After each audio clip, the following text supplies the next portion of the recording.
Hey guys, everyone okay? Freedom, you haven't let me down yet, son. You're on there first. Love you all the world, son. Like a little son to me, Freedom. Like a little son. Great kid he is.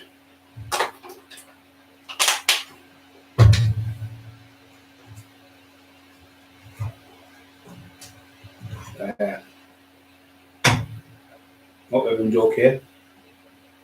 I tell you what, it's getting ridiculous. I wait till some come on. Don't think there's only 4, come on. Let's get 4 thumbs up. Oh, we got 4 things up. Come on, guys. Let's put 3 on now. So if you all push the like button, you guys would come on. Push the like button, which means a thumbs up to the channel. If you can push that, I'd be very much appreciated.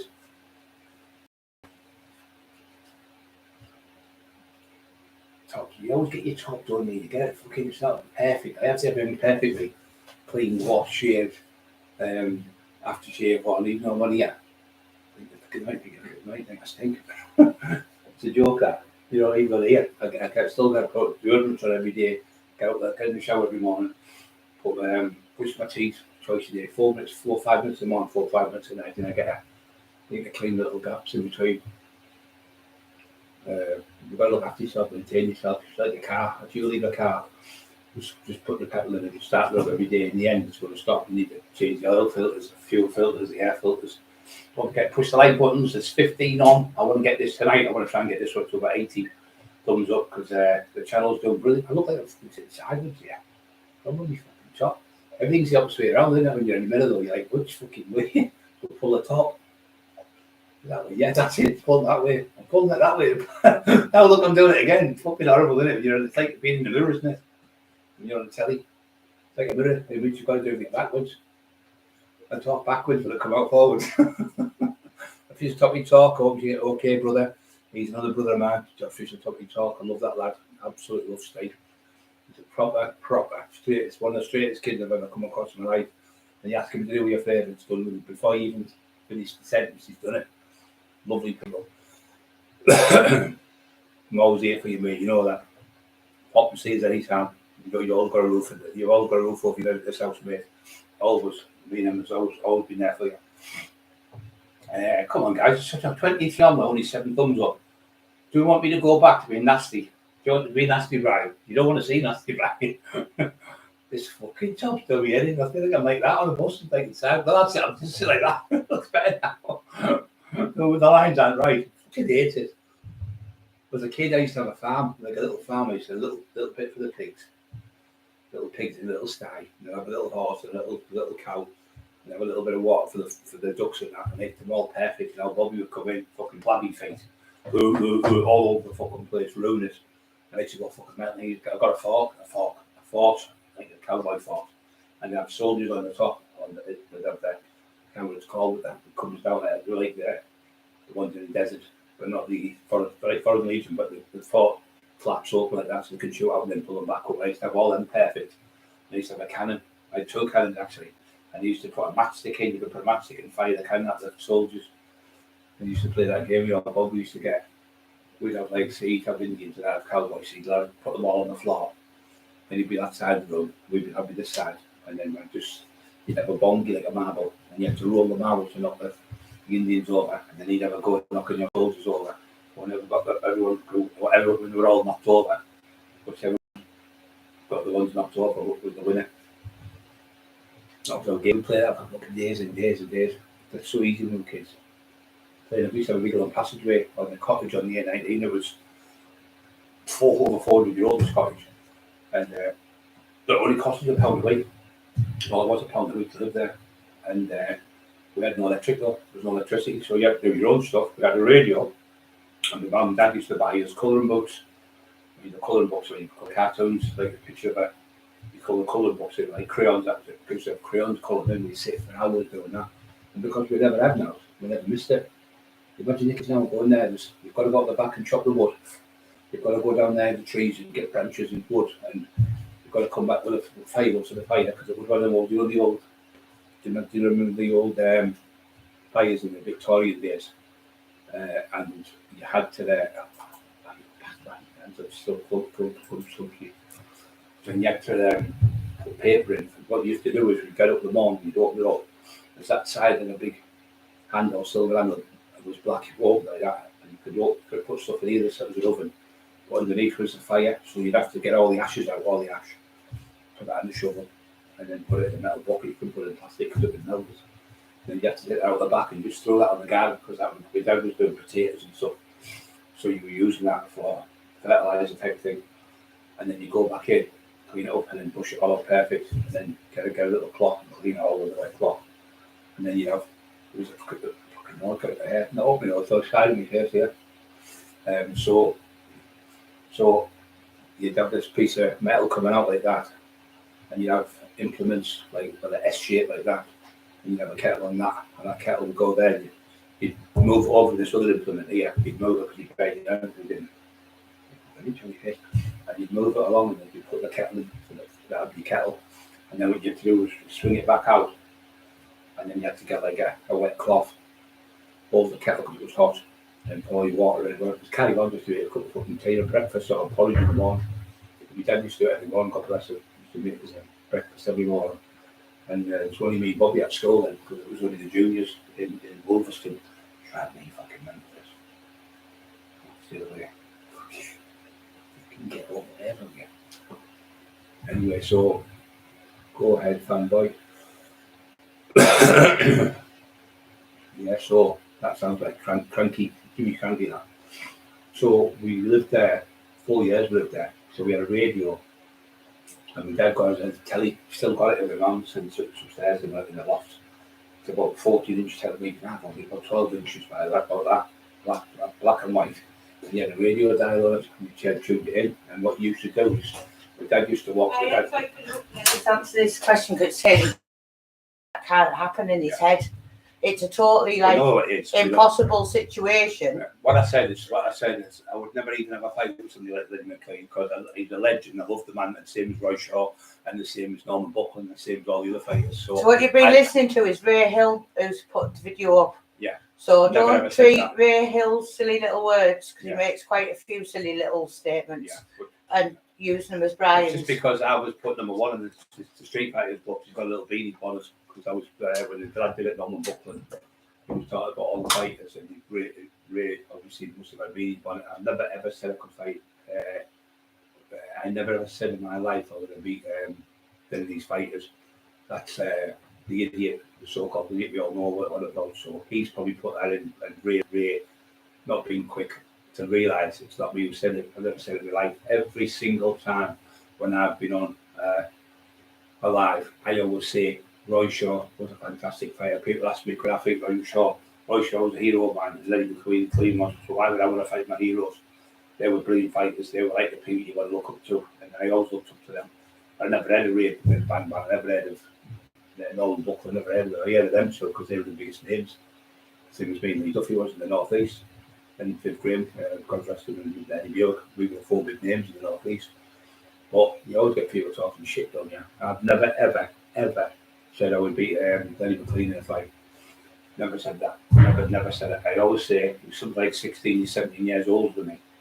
So I'd never ever want to fight somebody who was 16, 17 years older than me anyway, if I did. And Roy Shaw spoke with the phone twice. He was with Frankie Fraser. Frankie Fraser was lovely for me, because Frankie Fraser was going to do it in Sunderland, and I was in Stockton, and then Brooks, mate, Big Wayne from Sunderland, you know, got him on the phone, and he went, oh, good Brad, come to see you. And anyway, what happened was we did another book with Bernard O'Mahony, and it was called British Gangsters, the biggest British gangsters in history. And that's supposed to go was fucking, I think he was there, Joey Powell's dad, sure Joey Powell, or Joey Powell, Joey Powell Senior, Joey Powell Junior, one of them was there. And I had to carry on with them or something. But I was supposed to go to the Duke with Ben and invited me down. I can't get in the place now. And that made me on me off the on drugs and everything. But he was there, this was like Frankie Fraser. So yeah, get people talk fucking shit, you know, on these internet.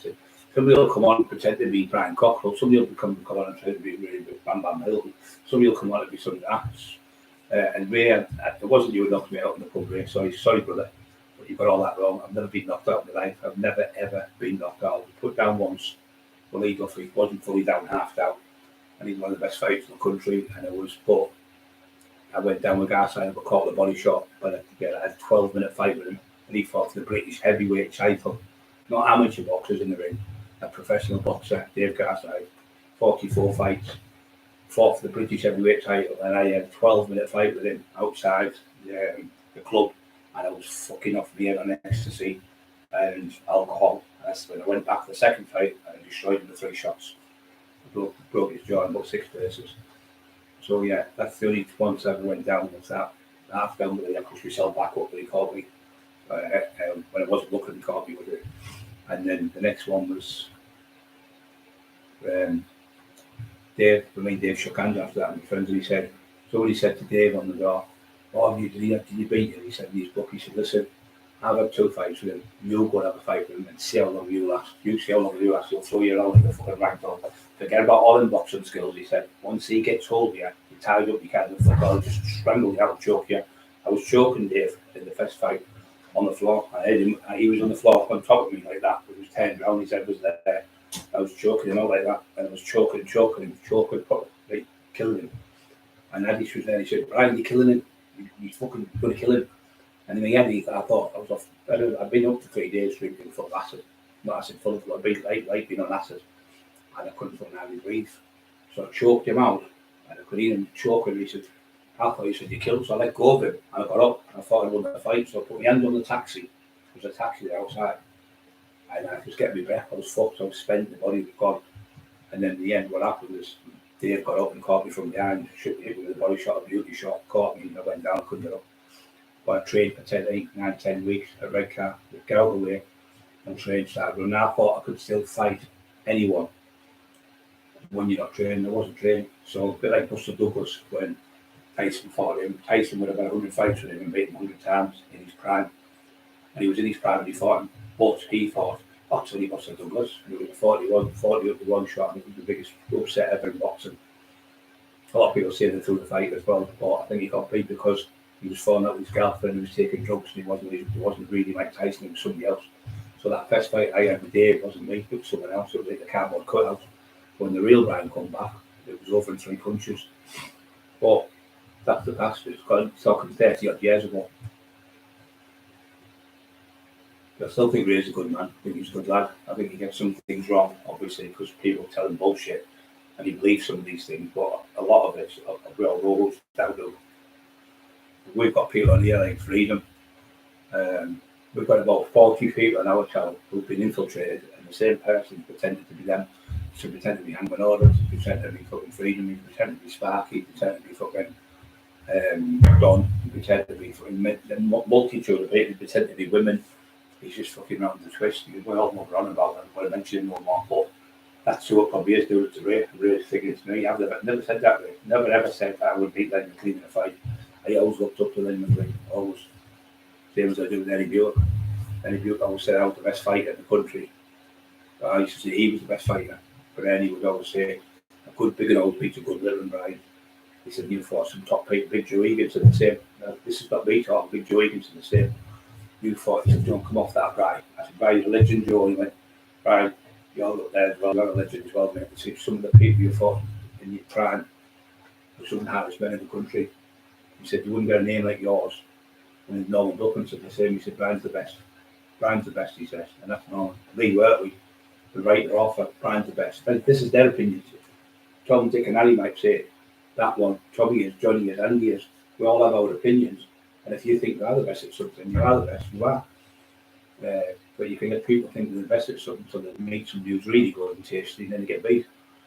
But the people I fought, 90% of them, or 95% of them, have never been beat by anyone else, only by me. They've had maybe 40 fights, only got beat off me. Best fight in this town, best fight when I fought the dentist. He was 6'8". 20 Henry Arabicard. He's in the thing, he's a gypsy fighter. God bless you, Henry. I know he's had a stroke recently from Bishop Auckland, where I was 21, 22 when I fought him, and he was ranked one of the top fighters in the North East, and I broke his jaw. I smashed it in 4 or 5 places. Absolutely smashed his jaw to pieces. It was a right uppercut and the left to the body, and his mate was the second best fighter in the town. Well, that's Spennymoor, and he hit him with a body shot and broke his ribs. I was 20, just under 22 when I fought him, but he was a bit like Tyson Fury's build. Same analogy, big beard, full of gold, big. I'm coming in the club. I said, you can't come in, mate. I said, last doors I've got, and the door's shut. It was, you see, on a Sunday, you used to have pie and peas supper. You used to have, it's like on the boats and on the river. The boats on the river, you didn't have to have a license to drive on it. People could get drunk and drive a boat, and there was quite a few people killed, with the propellers and stuff. People falling in the water, getting hit. So they brought a lot with the change there. But if you serve food at, say, on after 11 o'clock at night or 12 o'clock at night, when in the 1 o'clock, I think it was, that was the next day. So it was classed as the daytime. So if it was like Saturday night, Sunday morning, it was like the next day. So it's because it's Sunday, because they were the lawn, they used to put pie and peas on them, about a pound each. But what people used to do, the last doors would go at the same time as 11 o'clock. So they go at 11 o'clock, so what people would do is buy 4 or 5 pints and get like a beer mat and put like the beer mat on the pints so it didn't go flat. And then people would get like 4 or 5 carrying cokes, sit with them, and everyone was good in the club, but these came this night. And it wasn't being funny. And when I lost my job for letting them in, I said, you can't come in, lads. I said, the last orders have gone, you're not going to get served. So there's other people, I said, yeah, but they've already got their own drinks. I said, if I could help you, I would. I said, I've been a dog myself. We're coming in and he wouldn't stop me. I said, I'll fucking stop you. And he showed us a bit right. And why they called him the dentist when he hit you with this, because he had big long, like Tyson Fury, big long arms, and he caught him in the teeth and knocked all your teeth out. So the next day he had to go to the dentist, that was his nickname, and he could fight for fun. I talked to Dickie Dino traveling, but he was one of the top fighters in the country, by really good. And there was another one called Dennis Hobson. He was only about 10 11 stone, Dennis. I never met him, but he was a very good friend of John Black. And he used to take people like my size on the racetracks, Doncaster and places like that, and fight them in Sheffield and beat 20 stone men. He was a bit like Eddie Butte, and keep away from him, let him throw all the big bombs. I think he's only there for catching him and knocking him out, but because they're throwing big bombs, and when you throw a punch, you land it, it'd take their jobs, and jobs would stop you getting tired. But if you throw a big punch and you miss, you go right past someone, you miss them. It's probably like throwing 5 or 6 punches. So he just keep back and jab and move around and duck them down. And he did. And he fought some people like 24, 22 stone, 6'4", and he beat them. He was only 13 stone, 10 pounds. Like, he was like, Eddie Buick was the same as Rocky Marciano. He just kept coming forward and throwing punch. He could never get tired. He was fucking super fit. A bit like Peter Hall. So it's one of them people, for a fact, I'm not going to have a boxing guy. It's the top boxer, like Dave Garside. So I knew I had to use my strength and use your strength in the street. It's a totally different thing. I was never into boxing, really. It wasn't my game. My game was in the street, and I was the best at it in the street. I never went to the ring for fight people. So I knew my strength would be against me then, because it'd be too big and too heavy to be in the ring, because you'd probably have to go 15, 16, 17 stone, which was no good for me. I like being heavy. So in the street, when you grab somebody and they're 15, 16, 17 stone, they're big, they don't realise how strong you are. You're benching 600 pounds for reps. You're deadlifting 800 pounds, squatting 800 pounds. That combination of strength and punch power, like McIntyre said, it's a deadly force you've got. He said, because you've got every attribute. And when Jugger, who Ray knows, he'll tell you how good I was on the pads. He'll tell you how good I was in my day, because he come to the house and I did the book called Street Fighters. And there's 22 fighters in that book. And he said, out of them all, in my opinion, he said, Brian Cockerill was the best. And that's the author, not me. I know that's done. I know who's done that. Got that sort of talking shit again. You know it's that after the cut. You know it's a crank. Must be home grown thing. What's related to Newcastle Ball games, watching Villa Park. That true, that mental. What do you want about now?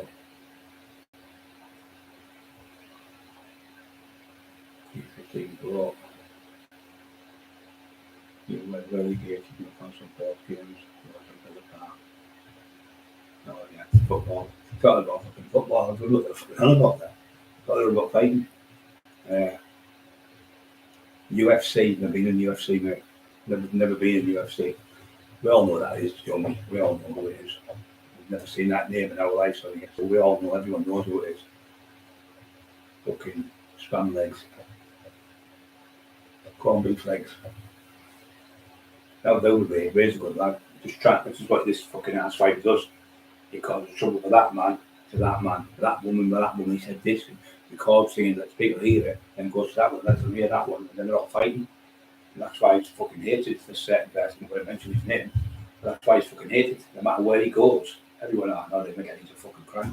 Nobody's interested in his bullshit. So he comes on and tries to upset people. And he's laughing in the background when people are fighting, getting locked up and go to jail. So we know it's him, because there's only him talks like that. Crank. Little crank. UFC. Yeah, UFC. Yeah, go on. Yeah, Ray's trying to get Ray in trouble, trying to get me as if we real be fighting something. That's what he tries to do. He's a horrible, horrible bastard he is. A horrible, evil, twisted little troll. But the Lord Jesus Christ is there and people know the score. And it's all come out the wash. My mum says, my soul says that. He said, you do it. Everything will come out the wash, so there's nothing wrong. Then he also, because we don't, so you've noticed when I said, don't say that, which I don't, sometimes I do, but I don't. Now, but I just say, I know who that is. I don't have to say if span legs or whatever now, and we all know what we're talking about. Always trying to cause trouble with people, always trying to cause trouble, which is like vile. Where I'll get like, say, two lads are arguing, I'll say, I'll sort that out with you. Come on, John. Come on, whatever, Anthony.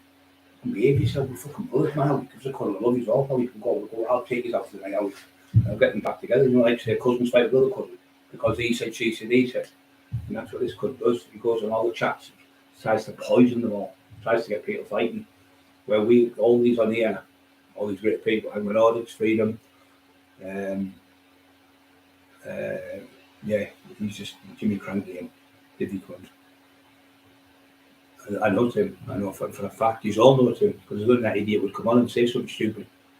Crank. I never, ever, on my brother's grave, on my dad's grave, disrespected Roy Shaw. Love Roy Shaw, and I loved Benny McLean. Never ever disrespect them. I got asked this question about 1,000 times, and I said, you can only beat the people in your own era, of your own age. You can't go and fight with somebody 17, 18 year old younger than you. You know, you can't do 18-year-olds. You can't do that. You just become classed as a fucking bully. A bit like that fucking bully we got here. FUC, FUFC, fanboy. That's you. Put a G in front of it, might be right. GY boy. Yeah.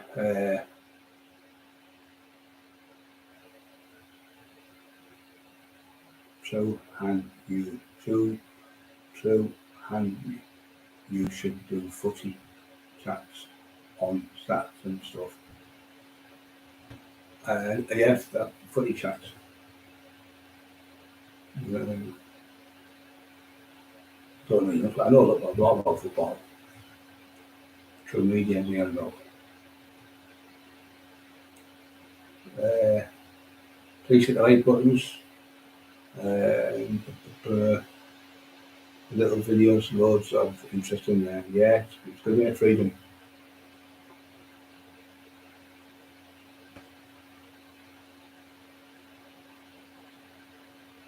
Before, yeah. A little bit more interesting. Well, the thing's been cancelled on the fest. They probably texted me last night to do the raid and that. They couldn't film what they were doing yesterday and today. So I think they're going to be doing it today and tomorrow. I was going to give you time. So the studio just said, can we do it next week? Right? Instead of, it's the same thing. It's going to be a couple of days further on, which is better for me. So I've got to go to the doctor. I'll be on the fucking phone today with a doctor. When I was a kid and stuff, you know, the doctor. Ring. Hello, is that the doctor? Brian Cockerill, my mum, Mary Cockerill. I just want to make a point for her. What time do you want one? Well, when you've got one, we've got one at 8:30, 9:15, 10:09, 9 o'clock. You'd have about 15 appointments you could pick through the day. You can have one tomorrow, one if you want. Now, you phone up, you're on the phone. I've been on the phone 10 minutes first. Then I went back on again. And he's phoned the wrong number. The doctor was supposed to phone me up for a kidney infection. I've had water, it's fucking killing me. I've drank 14 pints of water yesterday, it still wasn't flushed it out. So I'm going to have to get the antibiotics. So you phone up now, and you can't get through. It's just fucking blocked. And then the phone, he's phoned the wrong phone, he's phoned Emma's phone. I'm fucking devastated. Then go back on again, another 20 minutes. And the end of 10 off, it's fucking driving me mental. 22 minutes I was on. 30 minutes, and then you phone Devin's phone, and for fuck's sake. You can't do it in the old days, in the 70s, in the 80s, just phone, you go, put 2 pence in, the old red phones, the big massive fucking phone, you did something in your face with, and you fucking came to school with it. And everything was bigger on it. Sweets, phone boxes, trains, cars, everything was bigger on it. Everything's fucking smaller now. I went to Tesco's, I had the old fashioned boxes. It's about that big. You know, like a soldier's helmet and one of them and with a strap on. It's like one of them, but that high, tall helmet. All the way around like a base, like a cave base. About that high. The other ones now are about that big. And they're thin, the bottoms. So I got 2 of them. I got 3, to tell you the truth. I got 2 of them out and I poured them all in, but 2 of them went into the tray. And then I got the third one, I got about 2.5, so 2.5 times more sweets in the 1980s, 70s and 80s than you get now. So you're getting like just under 3 fucking trays for. Now you only get 1.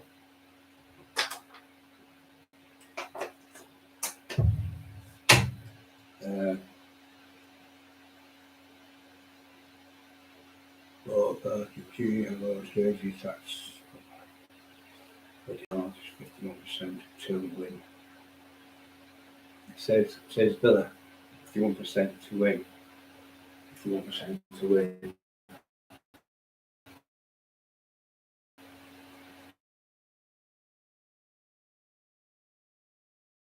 Richest club in the world, they've fucking got billions, 400 billion from something like fucking they've got 400 billion of it. They'll be paying next. They'll be paying £1 million a week for wages next. You know what my man was? There'll be the Super League and all these little leagues we've got. I'll just get right. Then Pool Foot's channel 4, number 4, the 4th tier, third division, the second division, all them. They'll go. They'll only be like the Man U's, probably Man U, Liverpool, Chelsea. 10 teams out of the Premiership will pick. And then there'll be a Chinese team, a league will be in it. And then if it comes from Saudi, the Saudis are going to win because they've got the money. Somebody said to you, right, you can work a British deal. I will give you what you make a month. I'll give you, you're getting 100 grand a year, right? I'll give you 400 grand a year. I'll give you 500 grand a year. It means like fucking a penny away to us. So they're going to have them, they've got the one with the most money. And they do that Super League because that thing will come up with that fair play thing when they're kicked out the window in the end. Because they'll make more money doing this way. And they'll start charging you to watch it off not their grounds, off their TV. So the TV companies will amalgamate together and take over everything you live probably ought to be able to go watch football in the end. They'll stop doing it. They'll start doing it where you pay at home. Like you pay for the internet type of thing. You'll pay for the same games. Like say Man United play Liverpool, Chelsea played in the FA Cup final or something. All that instead of being free televised by the BBC in certain time days, that'll all start getting you have to pay for it. Definitely going to go that way. I've been saying it for ages.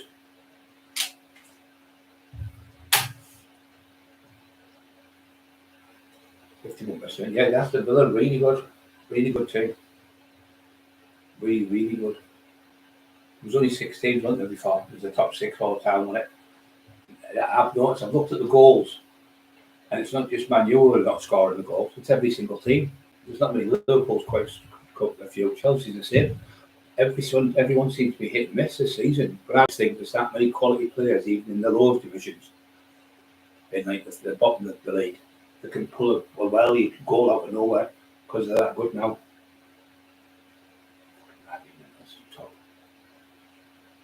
I'm pretty sure.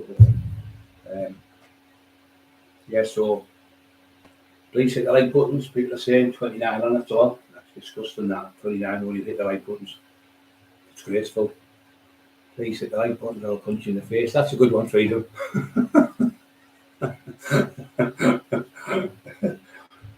Yeah. Yeah, we do with that fucking divvy is funny boy. Fucking knows exactly we know exactly what he is, boy. Fucking weirdo. Denny also evening, Brian and Emma. Yeah, hey son, how's it up Weston? You alright? What's it like up there now at Weston, mate? For the pubs and clubs. I've never been up for years. I've been through it, obviously, because Tom lives up there, Tom Ewan then. Yours and that, so I've still got to see them. Never popped to see them, but never been out drinking for years. I used to go at the Grangetown as well, years ago, with Matt Johnson, Nelly Johnson, and Tony Stubbs, and Tony John, and Gary Russell, and Tony Tapper, Dave Tapper, all the South Bank kids, Peter Robbo, he's a legend. Peter Robbo, he's one of Lee Duffy's best friends, isn't he? Peter Robbo, he was one of the only people, Peter Robbo, who could actually tell Lee Duffy off because he's from the same area. And Peter Robbo, the best player ever played for Middlesbrough, was Wilf Mannion. Any Borough fans on here will tell you that. So there used to be a place called Mannion Park, and Robbo used to own that club. And we used to go and protect him because he used to be like a load of divvies from Grove used to come and cause him trouble. And we fucking chased him out of there.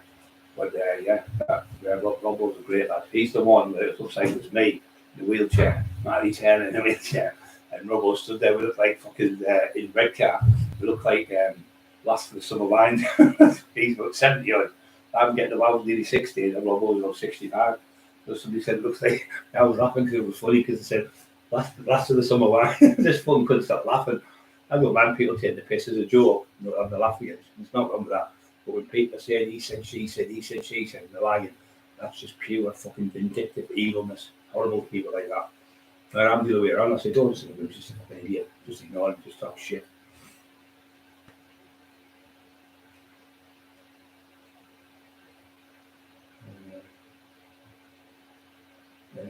Nightmares. You alright, son? He's a good lad, your nightmares. He's a good lad.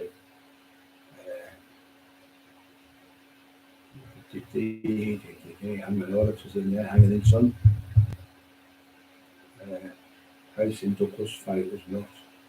His breakfast was corn, I had to get corn from and fifth with water to the damage as he had no equipment. So it was terrible, the fight. I honestly thought the type was a bit of a, I don't know if it was a fixer up, but he still didn't train because he'd been fighting with his missus, the actor, who was in that school series. And he was going out drinking. I know people, boxers I talked to who knew him from the northeast, Glenn people like that. They said he wasn't training. He was going out drinking. He was taking drugs. He was fucking off his head on drugs, but he got the doctor as well. And he was not training. He blew up to about 19 stone, and then he come down. And he came down to about 15 something. I think his best fight was about 14-10, I think 14-7. He went up to about 15-10, I think.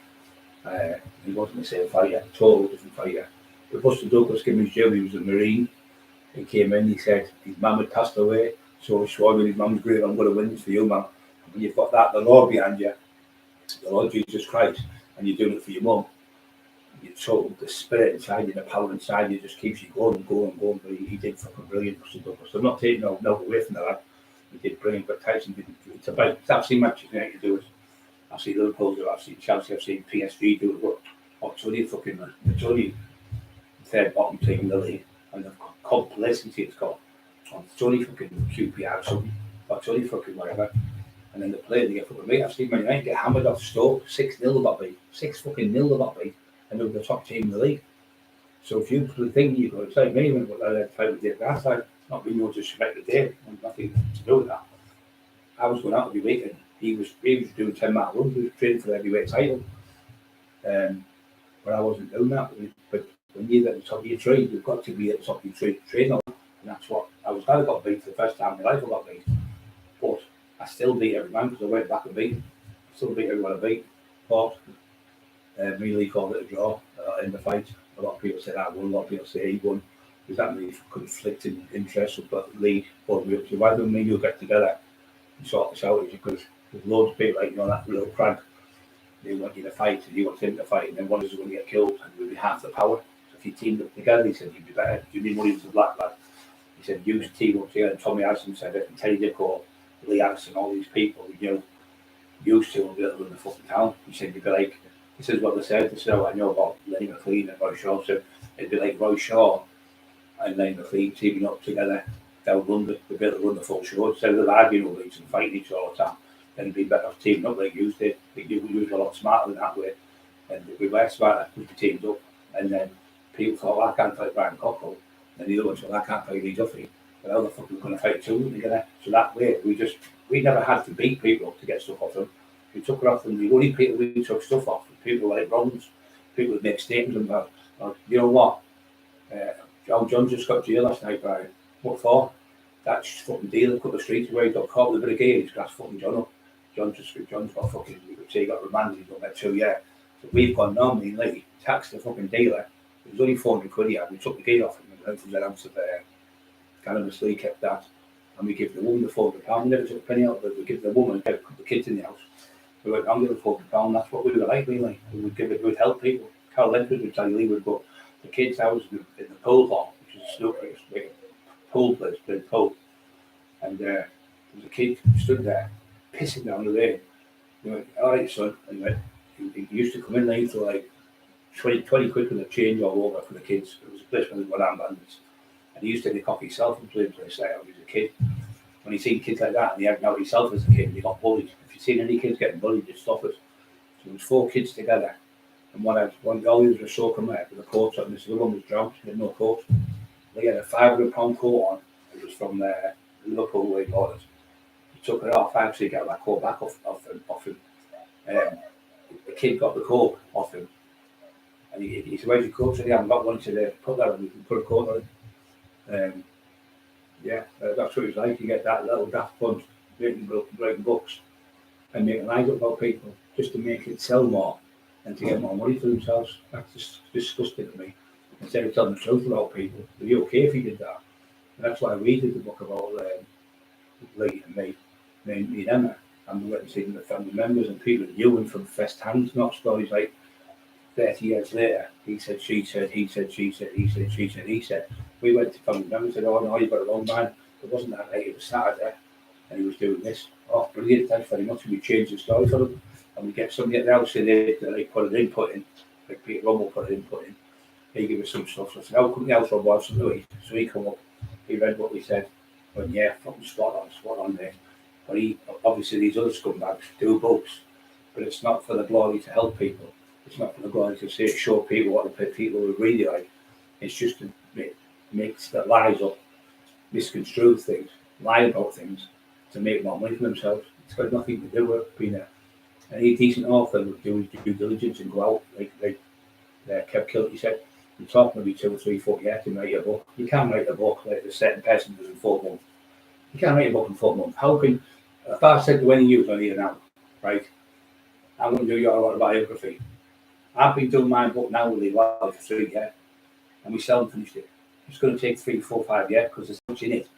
So you're telling a certain person writes books, 3, 4 hours, he talks to you 4 hours, 3 or 4 times, then writes the book. But what he does, he gets, say, 16 hours off you, which is maybe 24 hours is 1 day. Say you're 50-year-old, how can you put 50-year-old talking 16 hours and 50 years of your life in 40, 16 hours? And also you'd have to have a break when you sat there. Well, you're probably giving him about 12 hours. So how can anyone give half a day's knowledge to him when you're talking about you've done something for 50 years? Fucking pure crank. So then what he does, he calls that putting a spin on it. Well, that's his spin, not yours. So if he's putting his spin on it, that means he's making stories up. And that's why everyone's fuming everywhere with those. That's why everyone's fuming. Because over and over again, there's people, but it's always dead people. The dead people can't fight back then. Footy, yeah. What went to see a bit, mate? I'm buying on this fucking virus. This kidney infection. He's had the radiators on full bum. I feel burning. I've been doing some better there. I've all better ready now. Hunger, burn, love. Evening. Any questions, anyone? I was not expecting a corner. Same as the other one, I'm going to leave with you for. Slap it up, splash it all over. Fucking Henry Cooper. Henry Cooper beat Muhammad Ali. He caught him, poof, left out, knocked him right in the fucking corner, sparked him, gone. Couldn't get up. He got him up, and Michael O'Dunjay got his razor blade and cut Muhammad Ali's gloves, cut his gloves, so he had to take the gloves off, the bandages off, put the gloves and everything all back on, about 3 or 4 minutes. He won that fight. If that fight was, if they just let it go on, he'd have been counted out. But when he got up, he cut the glove, and because he cut the glove, it gave him more time. He was like that, his legs were like rubber, and he said he needed to took his head off. But he fought him and he beat him. I think he beat him twice. But he said, I was never the boxer he was. I was good. I caught him. He was like that. He's like 13 and a half stone. Caught him a beauty. I think Ali was about 15. and he caught him. Alex hand speed was phenomenal, footwork was phenomenal. But the fights where he had Larry Holmes was that fight I was trying to remember the night. Who beat Muhammad Ali. He was going, stop the fight, ref, stop the fight. And that was disgusting. That was that over the air. You've got the call Tyson Fury, Mike Tyson's manager. He's horrible. Don King, fucking horrible he was. He fixed most of the fights in the 70s with the black lads. He fixed them fights, saved them. You'll get $100,000 if you win that. If you lose, I'll give you £1 million. That's what he was doing. He's definitely doing that. And Matthew was in on it as well. He even spoke to people like I say, John. He knew John Lee knows stuff like that a lot more than me because he's from that way, John. And definitely was fixed. Definitely, the Matthew would say you either win for us or you fucking never box again. They'll break your arms and legs. And what would you do? You'd have to do it. You have no choice.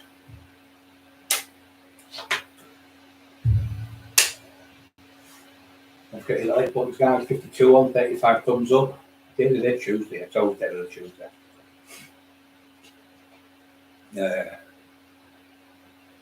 Of interest there. Anyone's skills being your perspective is not expected to come out.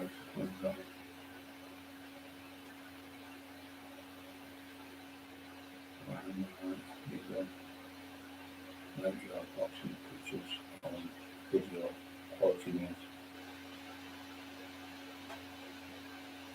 Rock, yes.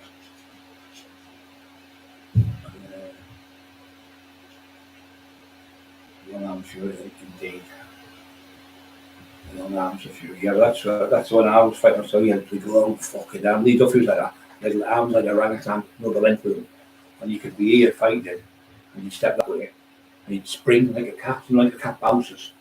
And he'd be like that fighting, I was fighting like that with my head down with Joe Fraser.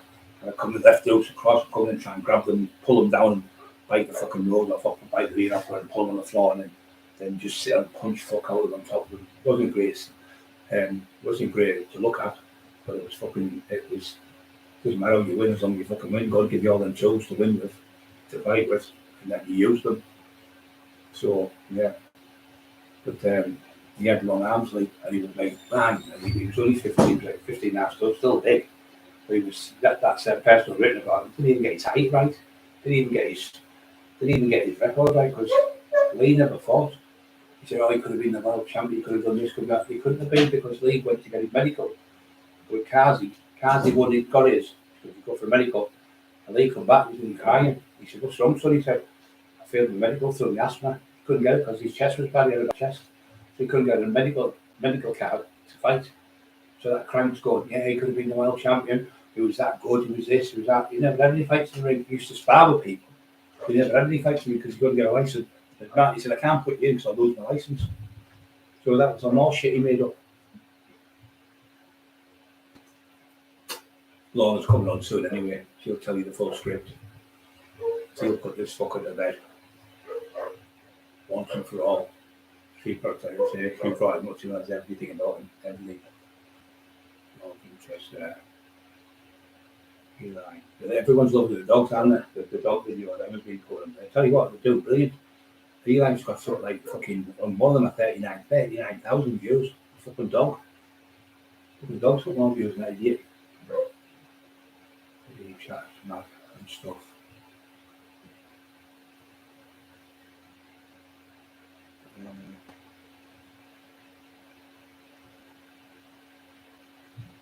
Yeah, I remember Sunderland. Can you remember Sunderland? I think it was 1972 when the FA Cup. Bob Stoker was the manager. He ran across the ball, then he ran across the field, and they won the FA Cup. I think it was 1-0. I think they won.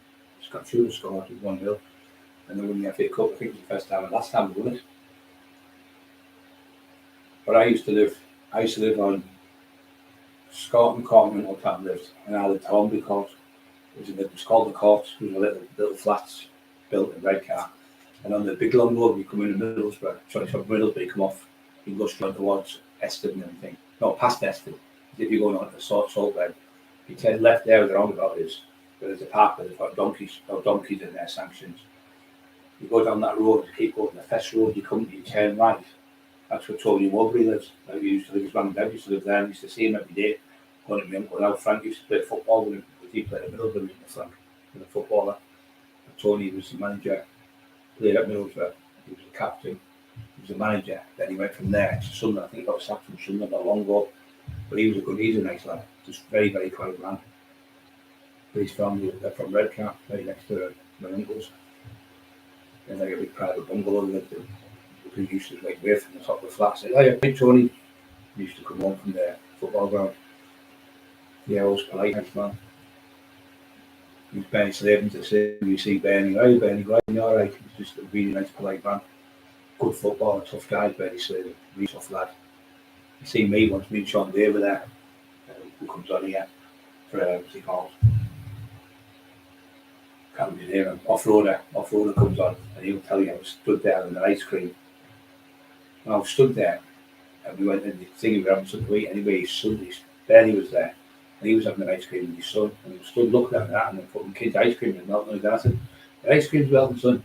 And Bernie went, "It's the size of you." He said, "Mine's melting as well." He said, "I can't stop looking at it because I was fucking huge." And he just laughed, and John went, laughing his head off there, but I knew he said, "Fucking size of him." He said, "Look at his legs." I had big legs, he said, because I had the other pair of short, really tight shorts on. And my legs were fucking huge. The size of his legs and Sean, because he knew Sean well. Laughing his head off. And the kid's ice cream was melting his hand. And I was like, gawking at it like that. It's funny. We were mate, but I was massive. Steve Norton come on here, he's a psychologist. He said, "I trained with Brian one day." He said he didn't know me. He said he was so polite to me. He said, "I walked in the gym, I put Steve Norton and watched him, he's a professional. You want to do the amateur psychology, he's a professional, he's done it for 20 years. Really nice man, really clever. If your head's fucked, you talk to him, he's really good." But he said, "You're good, Brian, you really are good the way you come across, how you do it, like we call it the council talk. It's brilliant because you do talk in big words, people can't understand you." So he said, I come to the gym one Saturday. He said it was called not Bridges, it's the biggest landing gym just near Kentucky. And he said, I come in, it was dead, there was really a couple of people. He said, I looked over and I seen this massive flag. He said, "You were Brian Cockerill." And he said, he wasn't showing off because there was no one in the gym to show off with. And he said he had 7 plates, 720 in each end, squatting. I think he said I did 6 reps with no spotters or nothing, and just squatting 7 plates on his own. He said, I went, wow. He said, I'll be looking how I can do 1 or 2 plates. He was squatting 7 plates. I used to be able to do 7 plates from squat all the way down and all the way back up. That would be funny with back pieces because he used to say, "How much can you squat?" I used to say, "Oh, about 7 plates." And then in them days, people used to think 7 plates was 3.5 that side and 3.5 that side. But I used to warm up with 3 plates. That would be 1, then go to 5, 6, 7, and then go to 8, 8.5, and 9. But I could never ever get the 9. I could still get a touch. I went right down. I come 3/4 of the way up. I was like, shaking like a fucking head to get a little touch, maybe 5k or something. I was offered. But the squat, just needing 900 pounds is fucking ridiculous. I've never seen anyone else do it, ever. Only on the Welsh Strongest Man, and they take fucking tons of gear. And they've got doctors injecting with insulin and fucking growth and this thing and that. Ice 1 and this 1 and 2 and 3 and all different things they take just for the day. They have steroids where they inject themselves. They'll have 4 injections. It's in your system and out within an hour. So if they test you, it's gone. But it gives you 4 times. You've got 4 times more strength in your body with these called suspension, and they've got out for powerlifters. You don't put a lot of weight on with it, but it just can tap straight into your muscle and makes you strong as a fucking bull. That's why all these world champions are doing massive weights like Eddie Hall right now, because they're taking this type of stuff. Where they inject it in, you don't have to have it in your system every day. You just put it in, it's in 1 hour and goes. So if they're running around the track, the time it perfect, and go for the peak, and it's like for 62 minutes past, it's out your system into there. So they do it so they train on the field, say 20 minutes, and do the squats. Not for a fact, there's other people that come before them, after them, so before them. Not for at least get this done before they'll be out of your system. They'll take it, they'll go out the back and just jab themselves with it and come back round. That's what they do, honest to God. And then they do another one where they run runners do blood doping. They take a pint or so out of the system, or 2 pints out, they put it away. Your body builds that back up, but naturally in your body, because it drops, you lose blood, you can build, I think, up to 2 pints back. That's why they only take 1 or 2 pints off you when you get blood. But you can rebuild that back in your system within 24, 36 hours. So what they do then, they go to their place, have it all put away. They go to the place where they go to run. Before they go on the track an hour before, they'll put the blood in. So the blood is in the system with a drip, put it in there. So they've got, say, 9 or 10 pints instead of 8 pints of blood. They'll have 10. So when you've got more hemoglobin, it gives you more oxygen. So the more oxygen you've got, the further you can run, the faster you can run, and the stronger you are. So it's called blood doping. And then after a while, that say you've got 10 pints in your system, you put 2 more, you've got an extra 2 pints for oxygen. Within a few days, the 12 pints just disappears. It just goes back to 10 pints what your body needs. But yeah, there's all sorts of tricks to do now. But there was another one. He was what they were doing was he was taking steroids. And he was a shot putter.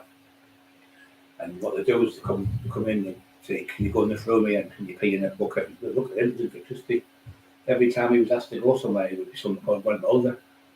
Every time he would go missing. So there was something going on there with him because he kept fucking. You win these records, and you go, "Oh, I've got to go such a you go missing," or you get told. What they do, they'll say, "We're coming for you on say Friday," and he'd be gone.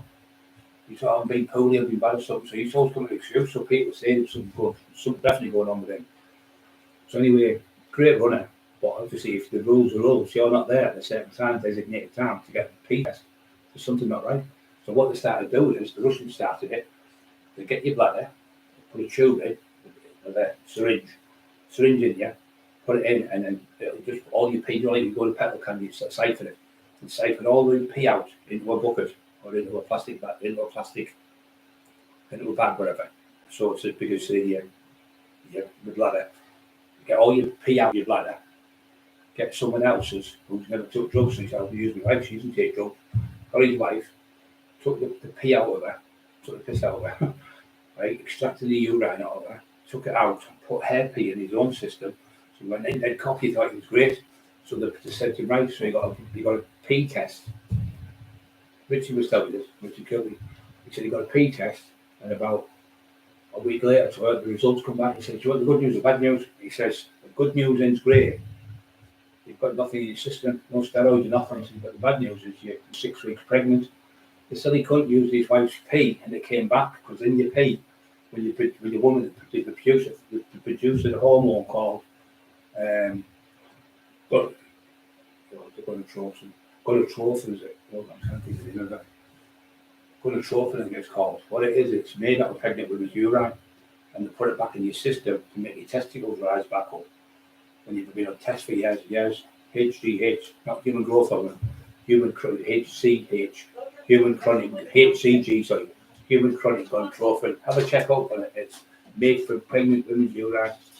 And so he was 6 weeks fucking pregnant. He got banned for about 2 years. Yeah, you thought, well, that's doesn't take drugs, but she was fucking pregnant. She didn't even know she was pregnant. What did you know? I was talking to somebody on an airplane, and they were 9 months pregnant. They gave birth on an airplane. They didn't even know they were pregnant. Fucking had a baby on the plane. Some don't show. Well, the women don't show for fucking all the way through the pregnancy. Oh, freedom. Well, you've got something to ask me. Fucking hell, you're quiet for the day. Must be Groundhog Day today. 56 on, 39 buttons push. Come on, guys. Let's get this kick. Get this show on the road. Yeah, I'm still going on time. So he's told me, he texted last night. So I'm sorry to let you know about the cancer. I said to him yesterday, there might be a delay because of the rain. Because I'm at the shows. Because I said he was supposed to film all day yesterday, today I think it was. And he said, "I'll phone you Monday." But it was like later last night. He went, "Can we put the Jules asked us to put it back because obviously I knew what he was on about." So I said, "Yeah, no problem, brother. God bless you, and God bless you too." He said, "We praying hands like that." Nice man. So I can't wait to meet you. He said, "Long arms are good if you're fighting off distance. Long arms are shite if you're fighting in distance. If you're fighting close in, they're not good. Because you're too clumsy in the way. If you've got long arms, go like Lennox Lewis used to about keeping them away, moving them away from them. Brilliant. And like the two Russian boxers, they were going to do now, Klitschko's. But if you've got, I think you can step inside from there and step over and then throw a left hook across. But you've got a big long arm, easy to catch and just move. You just move them out of the way with your hand, just like tap them out of the way, and you can put them off balance doing that. That's what Tyson did when he fought. Holyfield did. He studied Tyson. He said every fight he goes bang, bang, bang, bang, left hooks up near the deck, and everyone he put in the deck within a couple of rounds he beat with the power of that punch was really devastating. So he worked that out, and what he kept doing is he kept pushing himself closer to him, squaring him off, so Tyson couldn't get his shots off. You could see the frustration in Tyson And that's why Tyson bit his ear, because he knew he was getting beat. And he said, do it again. Niels Land, God bless him, passed away now. You do that again. He was a judge in jury type judge, Crown Court judge, circuit judge. And he said, do it again, mate, I'm going to have to ban you. And he banned him. But Tyson knew the first time he played, someone was bullying him and he didn't like it. When he started complaining, like, fucking hell, mate, I thought, he fucking bullies and patted people all over. And then you're crying because you're getting caught off somebody who's just as good, you know. But he got absolutely schooled that day. Van Holyfield, and he did the same the second fight, exact same thing. He knew how to fight him. And Lennox Lewis said, I honestly thought Tyson was going to win. And Lennox Lewis says he really believes he's in the name of God. He loves Jesus. He believes the Lord's in his corner. He believes Jesus is watching him and he's going to win. His religious beliefs. I think he's going to get to win the fight. I thought, he's talking shit. Obviously, he fucking wasn't. He fucking won. Unbelievable knockout. And he did the same, he absolutely destroyed Mike Tyson. He fucking tore him apart, didn't he? Like schoolboy, didn't he? Like a schoolboy fighting a professional boxer. He just kept away from him. He kept hard with them, but then headshots. It showed you how good Tyson's chin was as well there. But the best chin I think ever in boxing was a lad called Pinklon Thomas.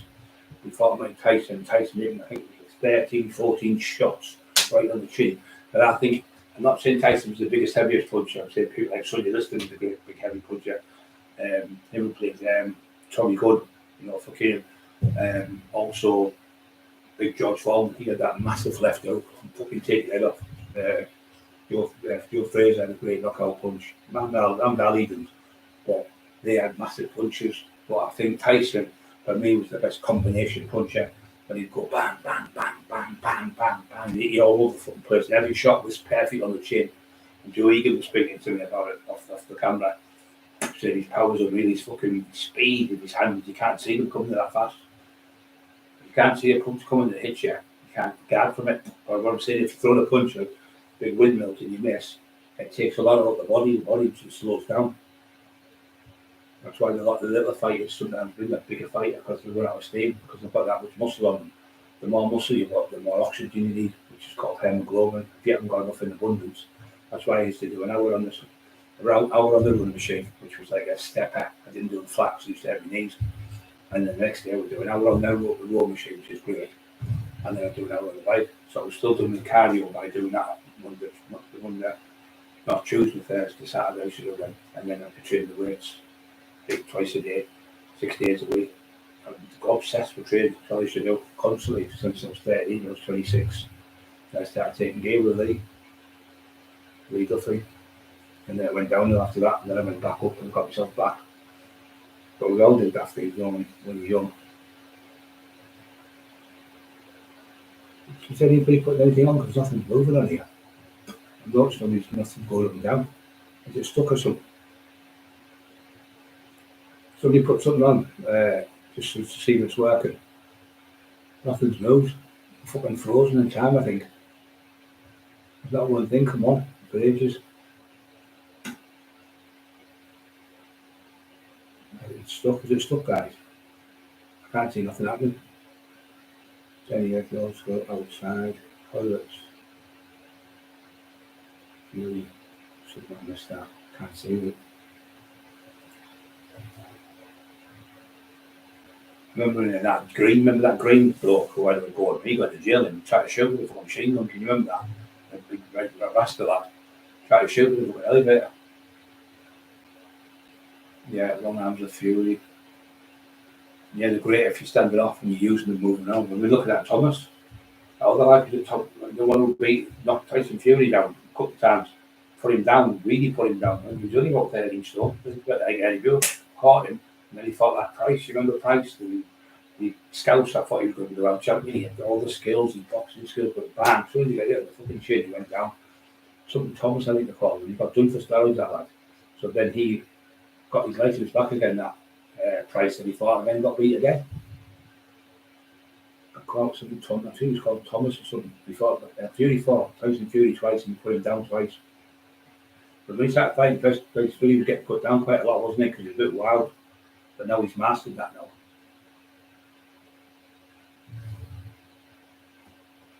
Yeah.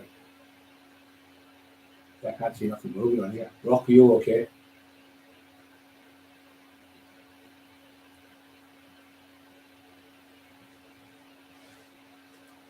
I don't know what's happening to the computer. I don't know it's kind of funny. Usually comes down and it says stuff I've got now coming up. Ground, and thing that. Interesting there. 40 on, 43. 43 on, 40 thumbs up. Let's get the other 3 so we have. I know that's not that, isn't it? That's not shit. It's hard to do it out, isn't it? It's 40 thumbs up and 43 on. You should do footy. Recent iPod news. Really loads of interest. Emma? He's got long arms.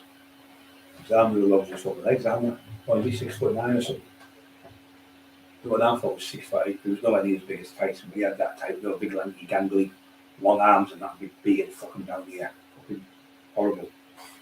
But he was alright in the end of me. Really, he just said, I got beat up for a young kid, fucking destroyed me.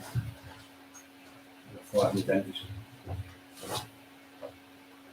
Like I say, you can only beat, just like Tyson said, and other people said, you can only beat the people you beat. You can't say, Mike Tyson would have beat Muhammad Ali. You can't say that. It's a different era. You can't say George Foreman would have beat fucking such and such. You can't say it because they could only beat what's in front of them in that era. So if you're fighting in the 1980s and 90s like I was, and you beat everyone in the area, and you beat the best one in the area, you become the best fighter in the area, and that's why you get that name. That's why you get these names. Like when I tax everyone, I was classed as the biggest enforcer in British history in fucking 20 different newspapers, magazines, Hello magazines, fucking Nuts magazines. I was in everything. And I did the McIntyre one. And that's why I know documentaries take long to do, because to do the McIntyre one, it was 22 hours, and then when you got it done, you'd have to you'd have to go away for a month and come back and look at stuff and go away another month and come back, and then they'd have to fucking edit it all. And it takes about a year to do 1 hour documentary. That's all it takes. Honest to God, to do a proper one, it does. So there's no way you can do multiple documentaries in a few months. It's impossible. And if anyone was filming in certain areas, like say they're in Liverpool, so like Freedom was on Freedom, well, and filming down here, we're doing a thing about such and such, any shares or something. Or say it was London, it was saying, Lee Watley would know. It's all Brian was the thing he's getting done about such and such. He'd know because he lives down there. So no one's saying nothing to him. Whether it is or whatever it is, he's certainly that person saying he's got an input. It's all fucking shit. Absolute cack. I think what he's done is just flown up and said, oh, I know this and I know that, I know that, I know this, and they take that on board. So, yeah, we'll get back to you. And they never get back to you. That's all he's done. He's just used it as an angle to try and pretend it's whatever with them. The same as the fucking shark one. It's all shit. So wait for the fucking shark and then I'll come back. Punch it in the fucking knee or that it'll swim away. Fucking crazy, man. They're on about fucking put people in the army, conscription, what's it called? Where you have to, what's it called? Somebody tell me, what's it called when you go in the army now? You used to put the ends in there and you have to do 2 years. Not home service, what's it called? Fucking, you need to go in, didn't you, for 2 years. When you come out then the lens out of the driver. And I think it's a good thing, mate, to get kids from school and 16 will go in there for 2 years. They do it, I think, in Poland still. I think they still do it in like South Africa now. They do it. You have to go. I think they do it in Israel and places like that. You still have to go in the army for a couple of years. But it shows you how to train. It shows you how to eat, discipline, gets them right, and it shows them how to drive. I think it's a good thing myself because it stops them going straight into violence and stuff on the streets. They're in the army, teaching them stuff, good stuff, people skills and how to grow like different people and stuff. It's good. I was in the army for 2 years. 2 years, it was brilliant. I loved it. You were doing something where you were getting enjoyment out of good camping and fucking shooting on the shooting range and fucking building fucking fires and how to survive off the land and how to eat things properly, how to get water and things like that. It's good to know all that knowledge. I still can't see fucking nothing coming up on here. I think the chat's fucking gone. Doing it. It's not moving. Emma!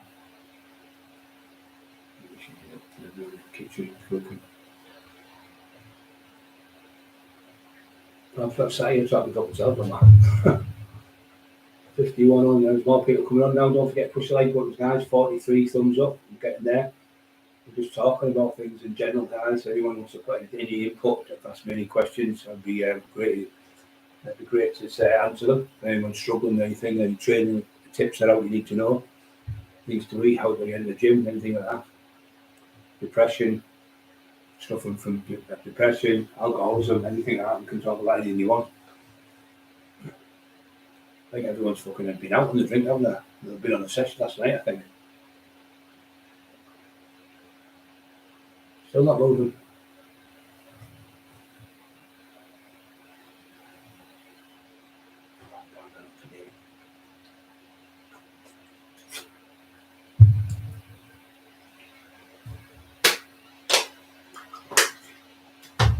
Kidney's not out as much from talking to you. I've had a bit of meds there, I've had to take a bit. Or come on, I thought I was fucking struggling with my hip. My hip's been terrible for fucking about 2 weeks. I mean, kidney. Fucking got through to the doctors. Oh, so I'll get the phone, you start to 6. Phone them his phone. I was like, oh, for fuck's sake. Try to phone back, like they said. 30 fucking minutes. I turned the phone off and it was driving me random. I'd seen fuck. You're in the queue, number one. I realise now, I think, the doctors must have shut at 6. And then the phone after 6, so I think that's what's happened. I think the reception must have been off the phone. I think that's why I said, no, it's not. I realise it is. It's been shut. Shut at 6, I think, the doctors and the chemist. But you can go in the doctors on the other side. I think with your reception, you can't get through with nothing, but you can go and see the doctors. The doctor in there, two doctors, I think, are in. Where you go and see the doctor, I think that's been the doctor's phone to people. Like, say, phone me, say, what's wrong here? And that's why he's on the phone all the time, chatting. So I realise what it is now. I think it shuts at 6. But it's open till 8. I think it's open till 10 actually, the doctors. Not for the night patients. But I've been on that till 8 o'clock before, a couple of times, to get medication. I got my meds yesterday after they were missing. I went to the fish shop and got fish and chips. I said to the man in the fish shop, is this fish fresh? He said, right. I said, because is that half the chips? Well, half the chips have gone. Okay, now. Hey, man! I don't know what she's doing there. 51 on, 44, thumbs up. Don't forget to push like buttons down. We get to the magic 15, we could do a 60. Hang on, it's just funny, right? I think we've got to 51 now, so I'm only kidding you on now. 52 on now. 44, thumbs up. Come on, guys, push the like buttons. Yeah, the football, but he's been got off Rashford, hasn't he? They've even got a fine and nothing, just decided to take the night off. Told everyone who's poorly he was in fucking Belfast drinking. If that was you at British Steel, or Mark Emerson or someone, the fucking worker on the lorry, and he was seen in fucking Liverpool out drinking, you went back to tell you, I'm bastard, you're out, there's pictures of you there, you get done, wouldn't you get sacked? You get a massive fine.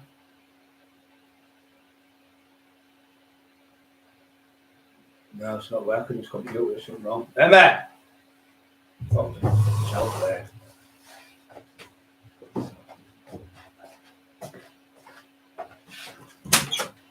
Emma!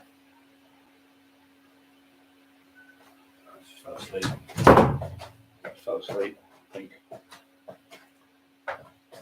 So the computer's not working.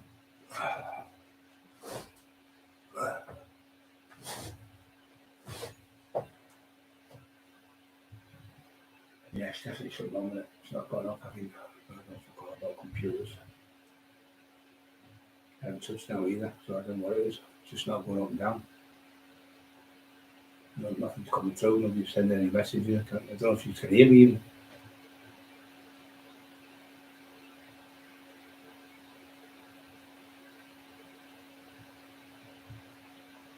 So the fucking sound working. Is it working? The sound, can you hear me? Freedom, put your thumb up, can you hear me? Not working, is it?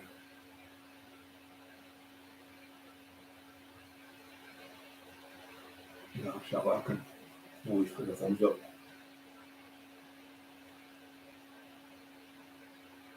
It's fucking sad, it's not myself, I think.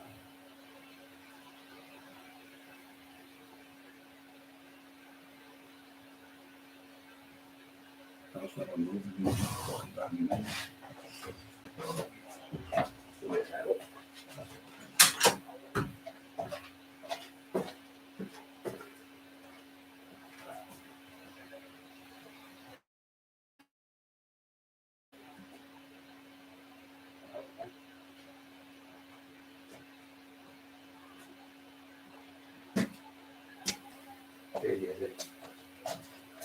Not working the computer, I'm turning it off.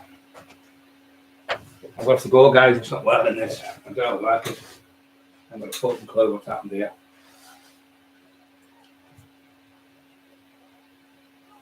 That's else. No, can't do this. Fucking no clue what I'm doing here now. Is it working now? Anyone can hear me now? Anyone put the thumbs up? Freedom, anyone? Hand on audits? It's not working, is it? It's gone off. I don't know if I can redo it. I haven't got a clue. 58 people, I don't know if I can work it. I haven't got a clue. I must be one thing that's not coming up. Nothing's working. She's gone out. I'm shopping or something. I'm out like a fucking gas. I'm sat here talking to himself. It's a fucking nuisance. I haven't got a clue what's happening. I haven't got a clue. I can't phone out. My phone's upstairs. No one moving on here.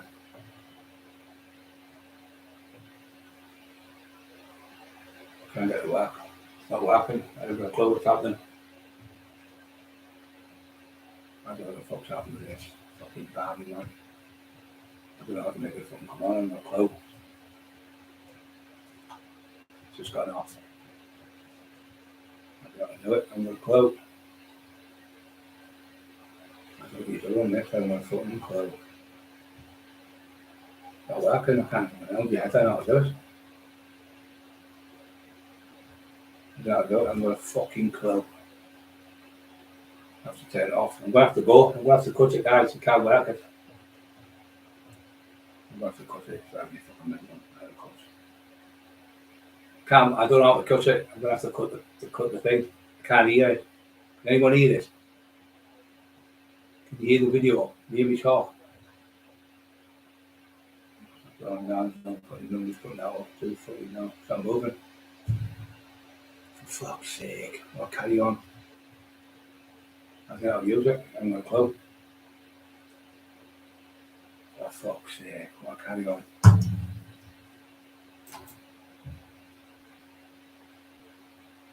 I can just stream. I can't do it. It's not working.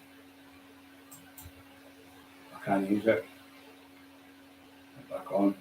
Not working.